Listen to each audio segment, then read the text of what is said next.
ایک صحابی جو जंग बद्र में शामिल ना हो सके लेकिन जंग उहुद में ऐसी बहादुरी दिखाई कि उनके जिस्म पर 80 से ज़्यादा जख्म मिले और वो कहते थे मुझे जन्नत की खुशबू आ रही है। आखिर ये कौन सहाबी थे?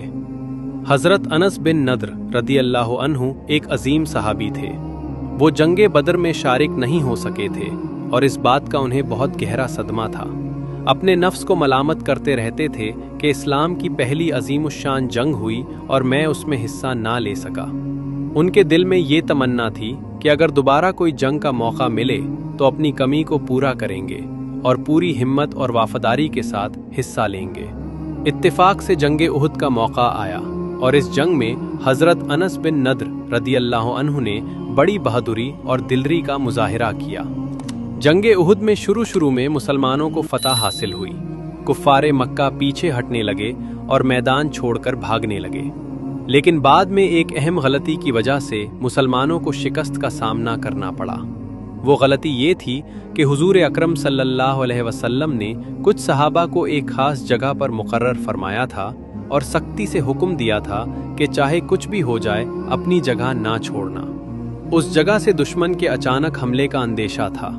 जब मुसलमानों को इब्तिदा में फतह नजर आई और कुफ्फार भागते हुए दिखाई दिए तो उनमें से अक्सर ने ये समझा कि जंग खत्म हो चुकी है, इसलिए उन्होंने अपनी जगह छोड़ दी ताकि भागते हुए दुश्मन का पिछा करें और माले गनीमत हासिल करें।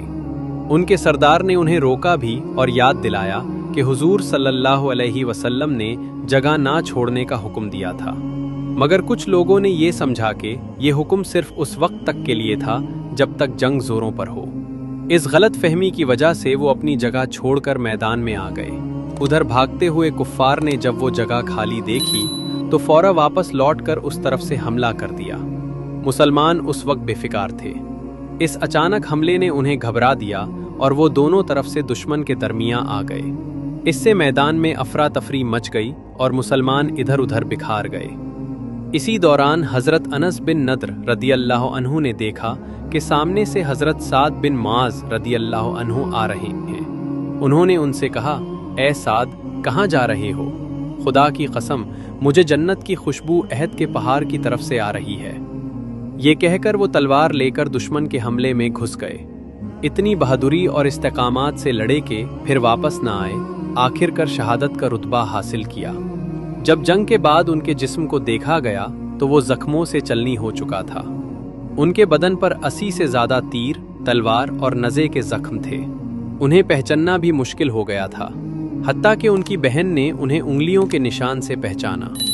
ये थी हज़रत अनस बिन नद्र रदी अल्लाह अन्हु की वफादारी, जज्बा ईमान और शहादत की अजीम मिसाल, जिसने अपनी कमी का एहसास किया और फिर अपनी जान देकर उस कमी को पूरा कर दिया। उनकी बहन ने उन्हें उंगलियों के पूरों से पहचाना क्योंकि जिस्म पर जख्मों की कसरत की वजह से चेहरा भी मुश्किल से पहचाना जा रहा था। फायदा: जो लोग इखलास और सच्ची तलब के साथ अल्लाह के काम में लग जाते हैं उन्हें दुनिया ही में जन्नत का मज़ा महसूस होने लगता है। हज़रत अनस बिन नद्र रदी अल्लाह अन्हु का हाल ये था कि वो ज़िंदगी ही में जन्नत की खुशबू महसूस कर रहे थे।